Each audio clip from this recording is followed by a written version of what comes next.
ಮತ್ತೆ ನಾವು ಯಾವಾಗ್ಲೂ ಹೇಳ್ತಾ ಇದ್ವಿ, ಸರ್ಕಾರ ಮಧ್ಯಂತರ ವರದಿಯನ್ನು SITಯ ಮಧ್ಯಂತರ ವರದಿಯನ್ನು ಕೊಡಬೇಕು ಅಂತ.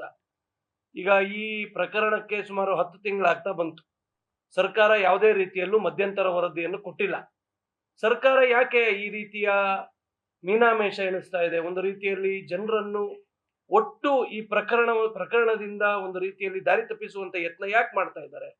ಇವತ್ತು ಈ ರಿಟ್ ಅರ್ಜಿಯಲ್ಲಿ ಪ್ರಕಾಶ್ ರಾಜ್ರ ಹೆಸರು ಏನು ಉಲ್ಲೇಖ ಆಗಿದೆ. ಪ್ರಕಾಶ್ ರಾಜರು ಬಹಿರಂಗವಾಗಿ ಹೇಳ್ತಾರೆ, SITಯ ಮುಖ್ಯಸ್ಥರಲ್ಲಿ ನಾವು ಮಾತಾಡಿದ್ದೇವೆ ಅಂತ ಹೇಳ್ತಾರೆ. ಹಾಗಾದ್ರೆ ಆ ವಿಷಯಗಳೆಲ್ಲವೂ ಕೂಡ ಕನ್ನಡಿಗರಿಗೆ, ನಮ್ಮ ರಾಜ್ಯದ ಜನತೆಗೆ ಗೊತ್ತಾಗ್ಬೇಕಲ್ವಾ? ಅಥವಾ ಪ್ರಕಾಶ್ ರಾಜ್ ಹೇಳುವಂತದ್ರಲ್ಲಿ ಸತ್ಯ ಇದೆಯಾ, ಸುಳ್ಳಿದೆಯಾ, ಇದು ಕೂಡ ಗೊತ್ತಾಗ್ಬೇಕಲ್ವಾ? ಇವತ್ತು ರಿಟ್ ಪಿಟಿಷನ್ ಅನ್ನುವಂಥದ್ರಲ್ಲಿ ಏನು ಉಲ್ಲೇಖ ಆಗಿದೆ ಇದು ಸತ್ಯಾಂಶ. ಈ ಚಿನ್ನಯ್ಯ ಅನ್ನುವಂತಹ ವ್ಯಕ್ತಿಯ ಮಾತಿನ ಆಧಾರದ ಅಡಿಯಲ್ಲಿ ನೂರಾರು ಕೋಟಿ ಭಕ್ತರ ಶ್ರದ್ಧೆಗೆ, ಧರ್ಮಕ್ಕೆ ಘಾಸಿ ಉಂಟು ಮಾಡಿ ಚಿನ್ನಯ್ಯ ಹೇಳಿದ ಅನ್ನ ಮಾತ್ರಕ್ಕೆ ಇವರು ಬುಲ್ಡೋಸರ್ ಅನ್ನು ನುಗ್ಗಿಸ್ಲಿಕ್ಕೆ, ದೇವಸ್ಥಾನದಲ್ಲಿ ಬುಲ್ಡೋಸರ್ ಅನ್ನು ನುಗ್ಗಿಸ್ಲಿಕ್ಕೆ ಹೊರಟಿದ್ರು. ಇವತ್ತು ಅದೇ ಚಿನ್ನಯ್ಯ ಅನ್ನುವಂತಹ ವ್ಯಕ್ತಿ ಇವತ್ತು ಇಷ್ಟೆಲ್ಲ ಷಡ್ಯಂತ್ರ ಆಗಿದೆ ಅನ್ನುವಂಥದ್ದನ್ನು ಖುದ್ದಾಗಿ ಒಪ್ಪಿಕೊಂಡಿದ್ದಾರೆ. ಅವರು ಚಿನ್ನಯ್ಯ ಅನ್ನುವಂಥ ವ್ಯಕ್ತಿ ಈ ಷಡ್ಯಂತರದ ಮುಖ್ಯ ಪಾತ್ರಧಾರಿಯಾಗಿದ್ರು.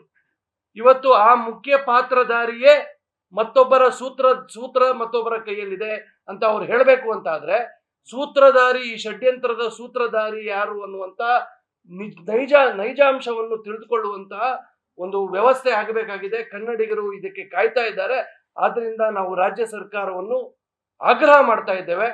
ರಾಜ್ಯ ಸರ್ಕಾರದ ಕಳೆದ 10 ತಿಂಗಳ ನಡೆಯನ್ನು ನೋಡಿದ್ರೆ ಎಲ್ಲೋ ಒಂದು ಕಡೆ ಉದ್ದೇಶಪೂರ್ವಕವಾಗಿ ಈ ಪ್ರಕರಣವನ್ನು ದಾರಿ ತಪ್ಪಿಸುವಂತಹ ವ್ಯವಸ್ಥೆಗಳು ಆಗ್ತಾ ಇದೆಯಾ ಅನ್ನುವಂಥ ಸಂಶಯ ನಮಗೆಲ್ರಿಗೂ ಇದೆ.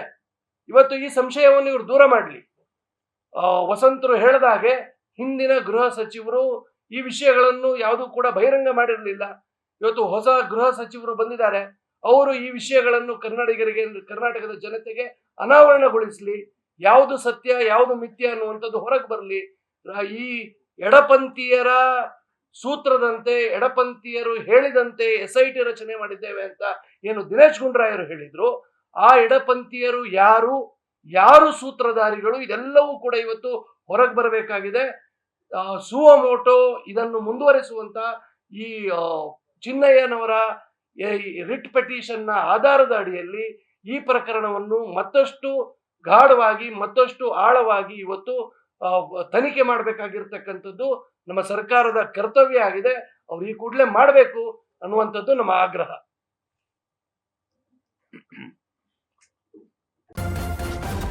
ನ್ಯೂಸ್ ಫಸ್ಟ್, ನಿರ್ಭೀತಿಯಿಂದ ನಿಮ್ಮ ಪರವಾಗಿ.